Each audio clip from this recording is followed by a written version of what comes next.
Hey there, welcome back to the channel. Today's video is a little different.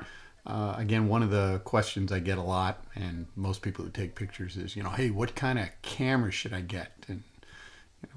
And there's lots of videos and there's lots of channels out there that will explain to you the difference between the Sony cameras and the Nikon cameras, or why you have to have a Canon camera, or why Fujifilm is absolutely the best camera. But really, this video is a little different. I want to make something, for someone who's just making that jump up. They've been taking pictures with their phone. They think they can do a little bit better. They want more detail, more clarity. They want the ability to edit a little bit more. So they want to get a better camera, but also they don't want to spend a lot of money and they're not sure which way to go. So that's what this video is about. If you're brand new and you've been taking pictures with your phone and you want to up your game a bit, how do you go about doing it? And how do you go about doing it without spending a lot of money? So without any further ado, let's go buy a camera.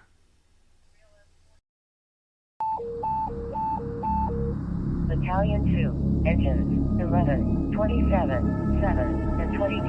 Investigator 1, ladder 27, and safety 1, house fire. CO1 Maple Street, Army, Echo, Battalion 2, engines, 11, and 27. So thanks for checking out this video. Before we get going, just a little bit about myself. I am a fire photographer or a public safety photographer in the Charlotte, North Carolina area. I use this channel to post a couple of kinds of videos. I like to post response videos. I also do videos about area departments and the equipment they use. And then third thing is I like to do videos that are sort of tutorials or how-to videos, and for folks who might want to get a little bit better at fire photography or public safety photography. So hope you enjoy this video. I hope you find it helpful, and I'll ask up front if you think of something that I might be able to help you with. If there's a topic, you got a question, please leave it in the comment section, and we'll see if we can maybe make a video on that. But otherwise, let's get going on today's topic. Okay, so you've been taking pictures with your phone, and you've decided maybe it's time to make the jump to the next level and get a better camera. So where do you begin?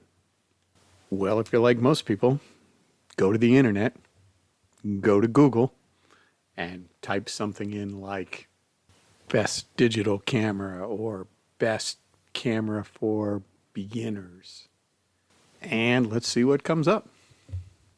Well, look at that. The very first one that comes up is a Sony digital camera for only $126 from Amazon.com. Well, maybe before we spend the $126, we should see what else is there. And look, there are several sites that offer reviews and ratings. The 5 best cameras, the best camera. There's a link to Reddit, which is actually a good place to do some research. Several YouTube videos on picking the best camera. That could be a good place to go. Some more ads for cameras. Well, at least I've heard of some of these cameras. A little pricier.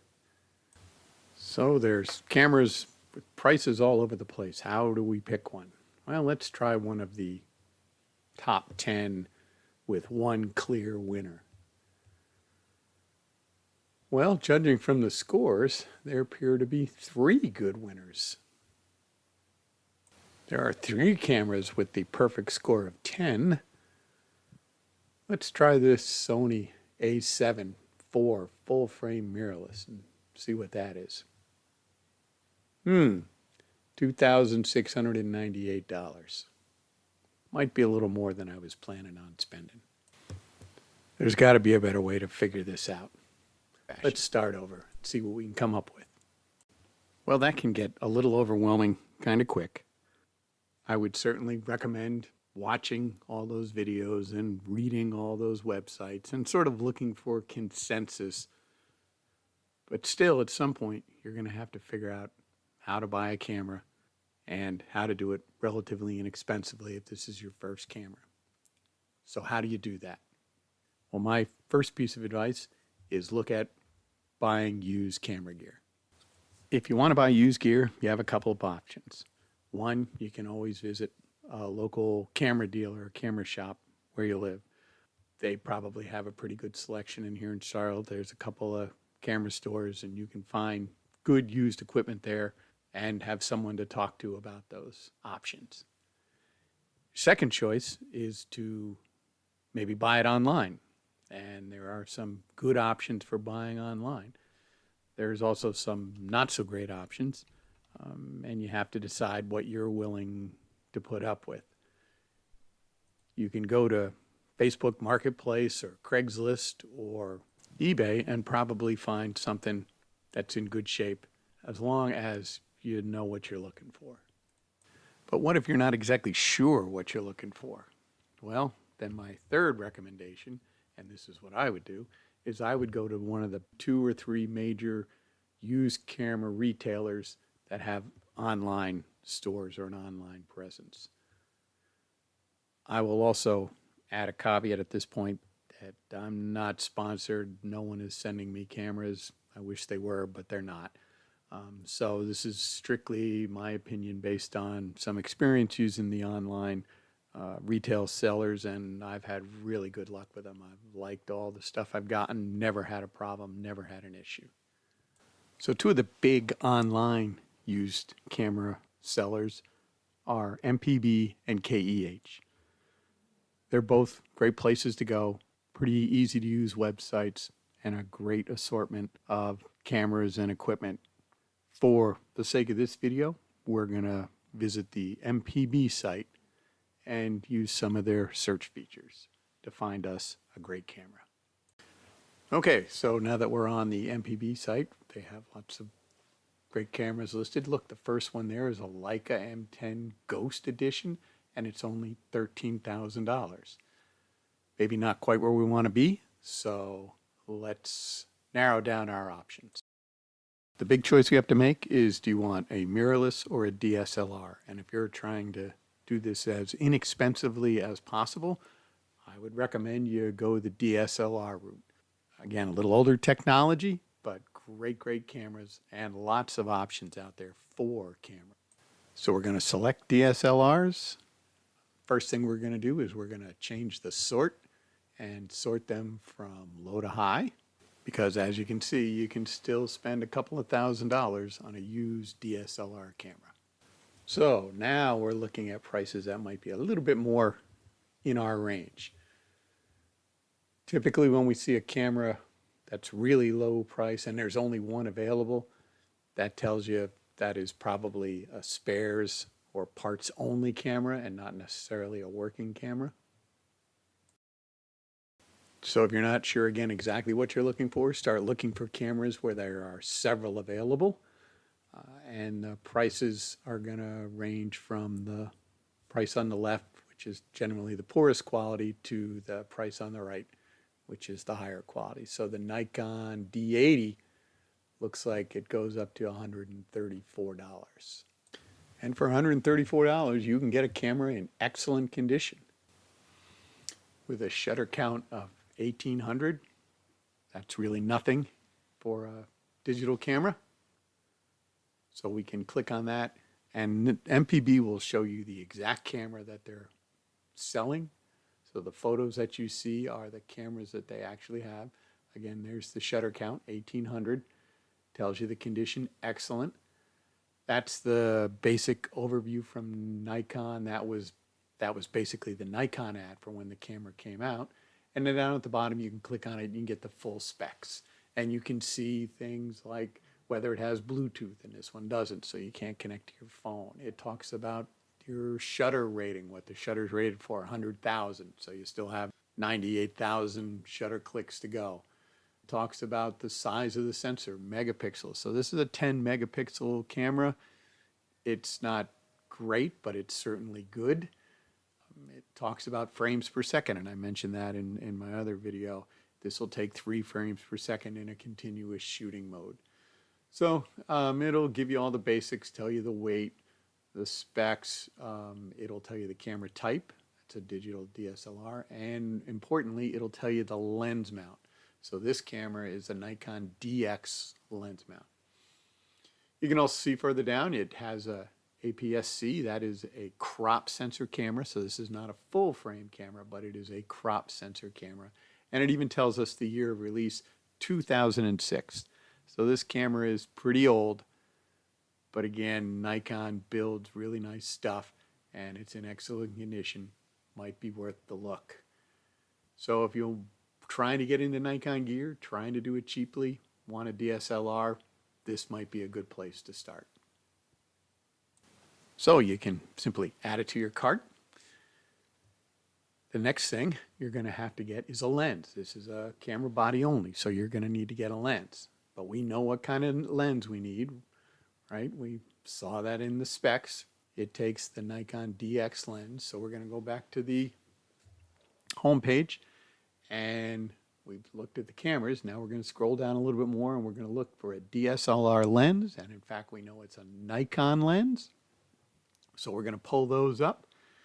And then under the lens mount, there's an option, and you can see there are the two Nikon lens mount options in DSLR, DX and FX. We know we want a DX. We will once again sort them low to high and start looking through the lenses and see what they have. My recommendation here is you find a good general all-purpose zoom lens, something that starts fairly wide. 18 millimeters is a pretty good starting off point. And if you know you want to do some maybe scene photography, you might want the extended reach. So maybe a 70 millimeter or 105 millimeter might be the way to go. The 18 to 55 that's your basic standard kit lens that you're going to find on most of them.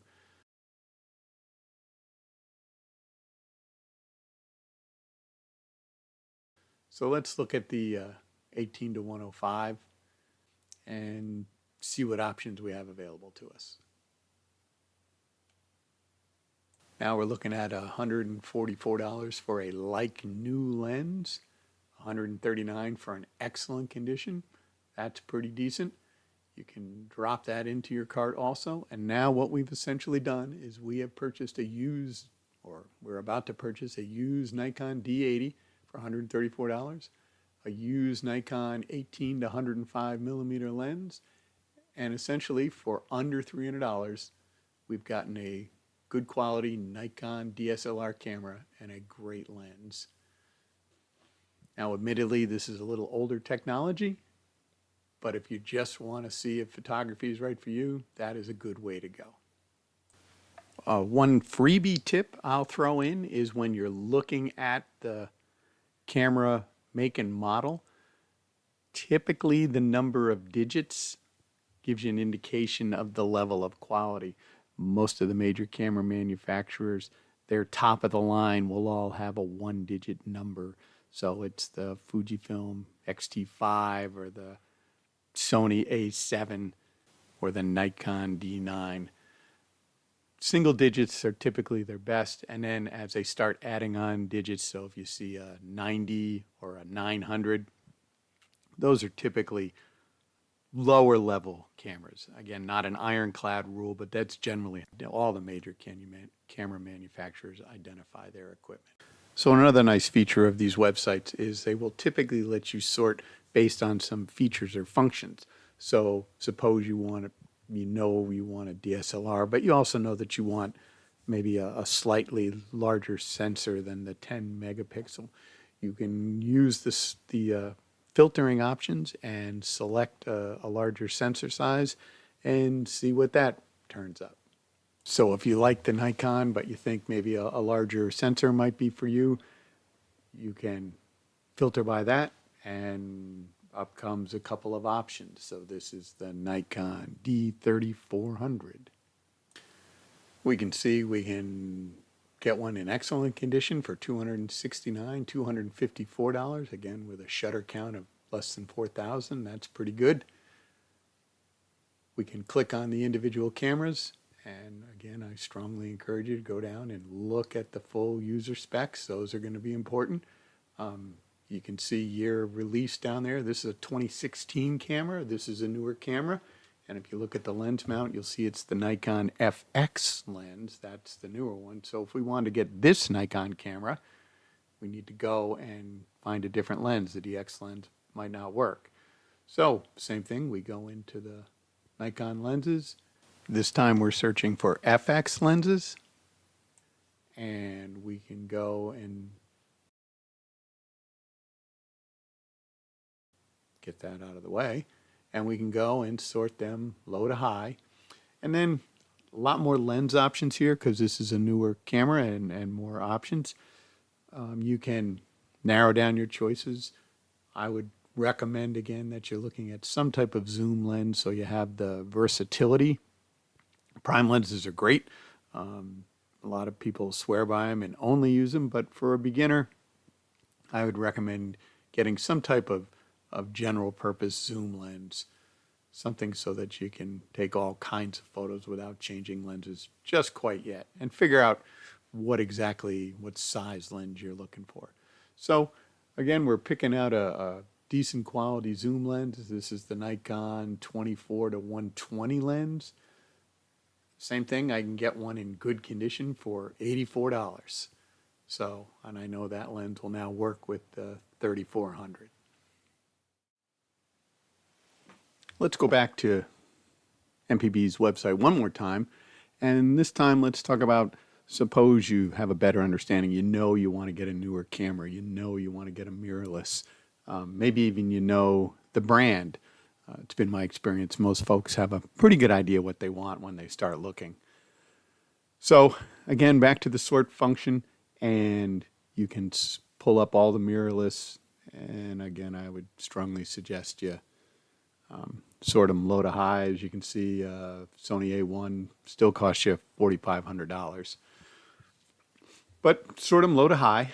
And like I said, if you know what brand you'd like, you've been following my channel and you've decided you're going to go all in on Fujifilm, you can select Fujifilm.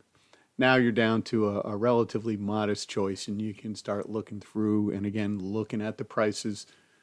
Look for cameras where there's typically a couple of them available. Here's the Fujifilm X-T2. This is a pro level camera. Again, the single digits kind of the giveaway. Really great camera.